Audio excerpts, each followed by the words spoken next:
Another one of these phrases I don't really love is 1 Bitcoin equals 1 Bitcoin.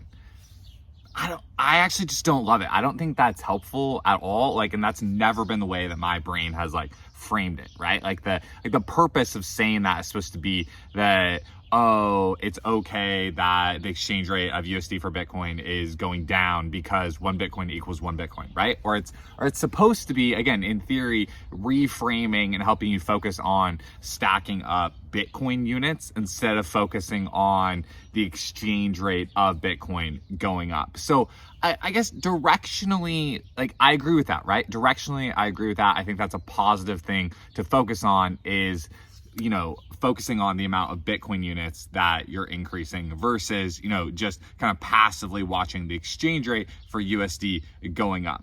So what's the gripe? Like, what's the issue? The issue is the USD exchange rate is extremely important. Like, the USD system is the incumbent system. The Bitcoin system is the underdog system, the new arrival, the younger system, right? And so the exchange rate value between the incumbent system and the new system super matters. Like, that super matters. And it is annoying when the exchange rate is going down instead of up, straight up.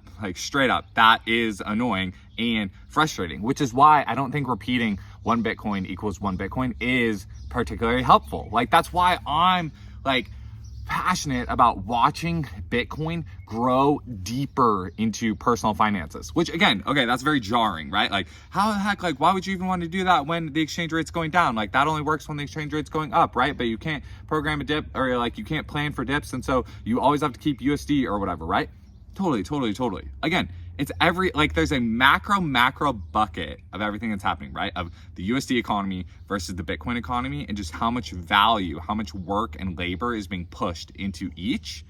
And then at a micro level, at your own individual finances, it's constantly a bucket of how much are you holding in the old world, how much are you holding in the new world, right? And so the exchange rate is important. Let me try to see if I can articulate something. I actually haven't said it exactly this way, so we're doing it live right now.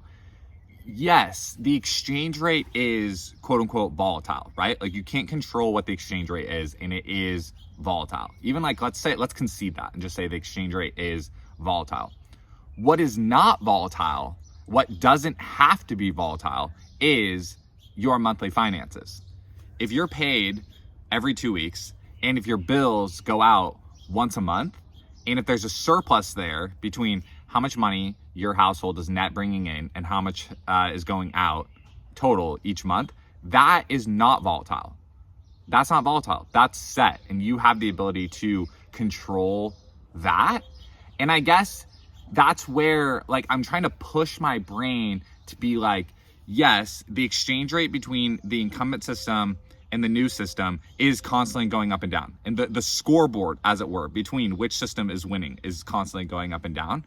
But your household finances, our household finances, don't have to be volatile. Your earning power is your earning power, and your cost of living is your cost of living. And so the goal, like, so this concept that, oh, the Bitcoin volatility has to like fully drop to none in order for it to outcompete USD as a daily driver money is not true. Like, that's what I'm trying to reprogram my brain to be like, that's actually not true.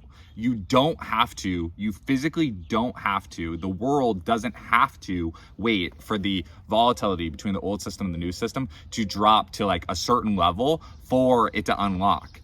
It is unlocking all the time. The next level, that next level of Bitcoin adoption into personal finances is locking in real time for individuals in real time based on how not volatile their monthly finances are. So I hope I made that split. Again, I hadn't ever like fully just like said that part yet, but yes, the exchange rate is volatile. Your monthly finances don't have to be volatile and aren't volatile. And I think that's super exciting. Like, that's what's actually exciting about this. That's what's actually the most exciting to me about this time period that we are in with Bitcoin, is that It's not a purity contest. Like, it's actually not a purity test. Like, I think there was a decent period of time where it was very like, well, how all in are you on Bitcoin? How all in are you on Bitcoin? Like, but it's actually literally not that.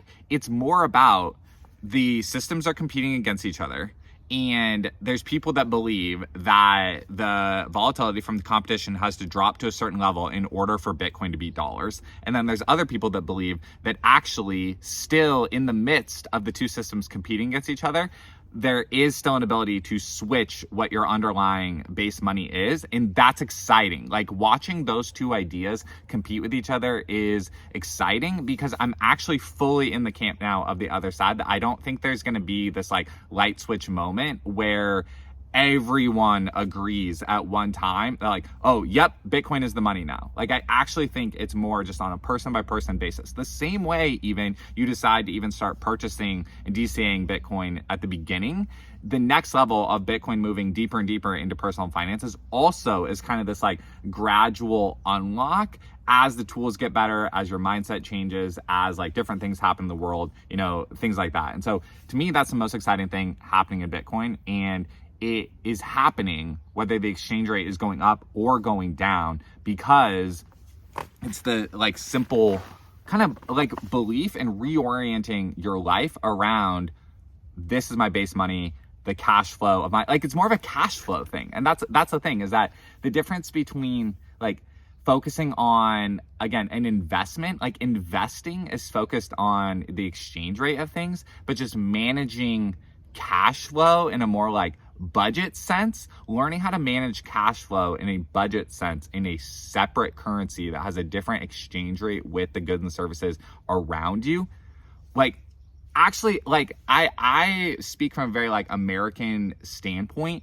That sounds like something that's already happening in other parts of the world. And so me learning how to like budget and manage things in multiple currencies and a multiple currency environment is actually just like a band-aid I'm trying to rip off and like gain that skill. I'm trying to gain that skill. So because I actually believe it's a skill issue on my part to adopt Bitcoin deeper into my personal finances than it is like a macro variable that I have to like wait for some external thing to happen. Like, I actually think it's within my control to rework my brain and rework my monthly cash flow in order to achieve this goal of like using Bitcoin. And that's what's exciting, is I feel like this is getting back to the core of like the reason why I'm here talking to you on YouTube is because I fundamentally believe that Bitcoin is better than dollars. Like, I fundamentally believe Bitcoin is better than dollars. Bitcoin is better than fiat money at an individual level and at a society-wide level, which is why the question of